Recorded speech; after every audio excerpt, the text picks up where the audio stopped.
కర్నూలులో హైటెన్షన్ నెలకొంది.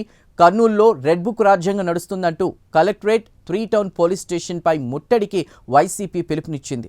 వైసీపీ తీరుపై టీడీపీ నేతలు మండిపడుతున్నారు. కర్నూలులో పరిస్థితి టీడీపీ వర్సెస్ వైసీపీగా మారింది. ఇరు పార్టీల పోటాపోటీ నినాదాలతో కలెక్టరేట్ వద్ద పోలీసులు భారీగా మోహరించారు. సెక్షన్ 30 యాక్ట్ అమలు చేశారు.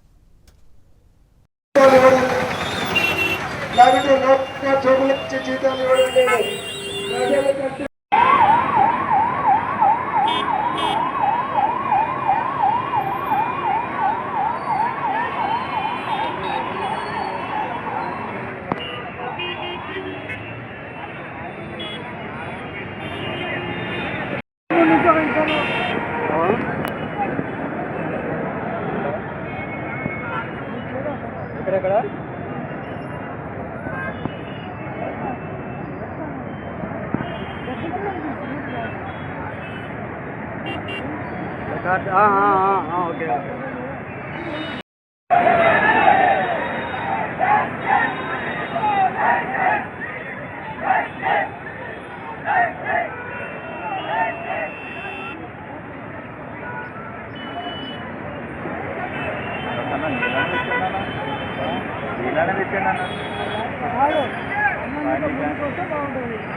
అన్నీ మధ్యలో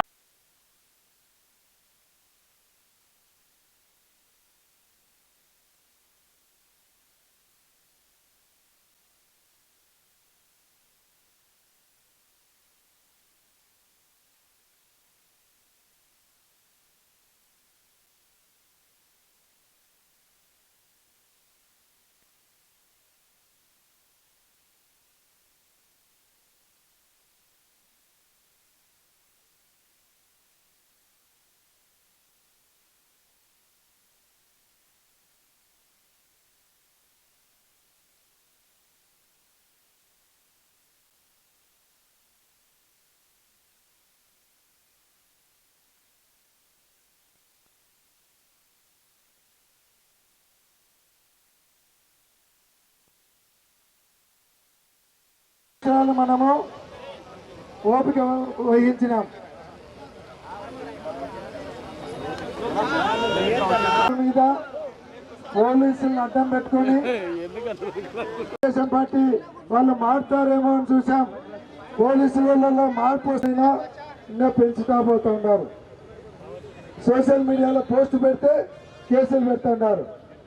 కనీసము మాకు రాలేదంటే మనం పట్టుకొని వచ్చి లోపలేయండి, లేదు మాకు నిరుద్యోగ వృత్తి రాలేదంటే ఆ మిత్రుడు ఇక్కడే ఉండాలి.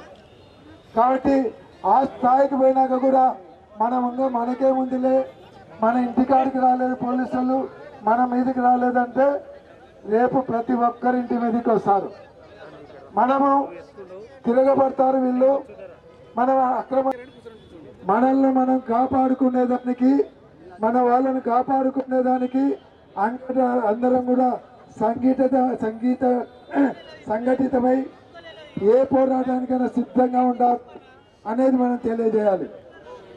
ఈరోజు ఒకటేసారి ఒక జీవో ఇవ్వండి, వాళ్ళ డ్రెస్ కోడ్ మార్చండి, వాళ్ళ కాకి డ్రెస్ తీసేసి ఎల్లో డ్రెస్ కోడ్ ఇవ్వండి. కార్యకర్తలు ఉన్నారు అంటే 16 లక్షల సింహాలు తిన్నారు జగన్మోహన్. మీరిగింటికి ఇట్లా చేస్తే తాట తీస్తామనే విషయాన్ని కూడా గుర్తుపెట్టుకోమని చెప్తా ఉన్నాను. ఈరోజు నీచమైనటువంటి చేతగాని రాజకీయం చేస్తూ ఉంది. తెలుగుదేశం పార్టీ వాళ్ళకి చెప్తా ఉన్నాను, మీకు దమ్ము ధైర్యం ఉంటే డైరెక్ట్గా పోరాటానికి రాండి. మనకు రాష్ట్ర పార్టీ యువత అధ్యక్షులు జగ్గపూడి వచ్చారు. కర్నూలు నియోజకవర్గ పరిశీలకులు చెల్లా విఘ్నేశ్వర రెడ్డి గారు రావడం జరిగింది. కాబట్టి అందరూ కూడా నాయకులు సమిష్టిగా సంఘీభావం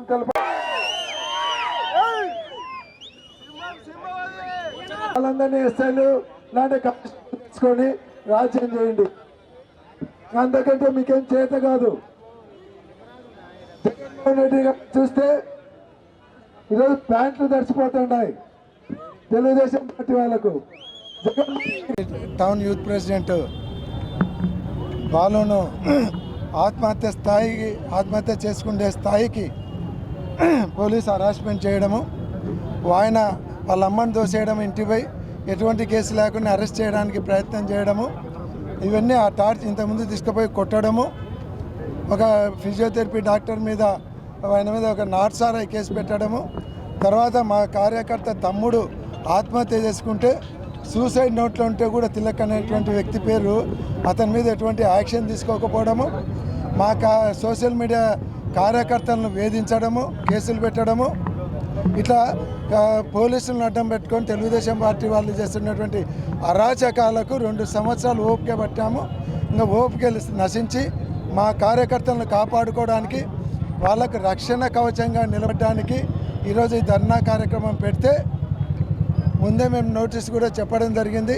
కానీ ఈరోజు తెలుగుదేశం పార్టీ వాళ్ళు కూడా మంత్రి గారి ఆఫీసు నుంచి ఒక మెసేజ్ పోయింది, అందరు కూడా 8:30కు కలెక్టర్ ఆఫీస్లో ధర్నాకి రావాలని, కింద మంత్రివర్యులు టీజీ భరత్ గుప్తా గారి ఆఫీస్ అని, అంటే ఒక మంత్రిగా ఉండి ధర్నాలు చేపించి, అంటే వైఎస్ఆర్ కాంగ్రెస్ పార్టీ వాళ్ళతో గలాటలు పెట్టించి ఇక్కడ గలాటలు సృష్టించడానికి ఈ కార్యక్రమం చేపట్టినాడు. ఇది చాలా దుర్మార్గం.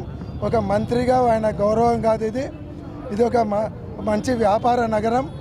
ఇటువంటి నగరంలో అల్లర్లు సృష్టించి గలాటలు క్రియేట్ చేసి ఇక్కడ ఉన్నటువంటి వ్యాపార వాతావరణాన్ని చెడగొట్టి ఒక రౌడీకరణలు నగరంగా మార్చాలనేటువంటి ఆలోచన మానుకోవాలని మేము మంత్రి గారికి మనవి చేస్తూ ఉన్నాం.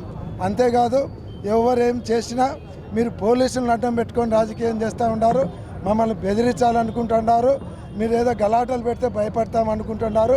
తాటాకు చప్పులకు భయపడేటువంటి పరిస్థితులే లేవు. ఇక్కడేం కుందేళ్ళు లేవు తాటాకు చప్పులకు భయపడడానికి.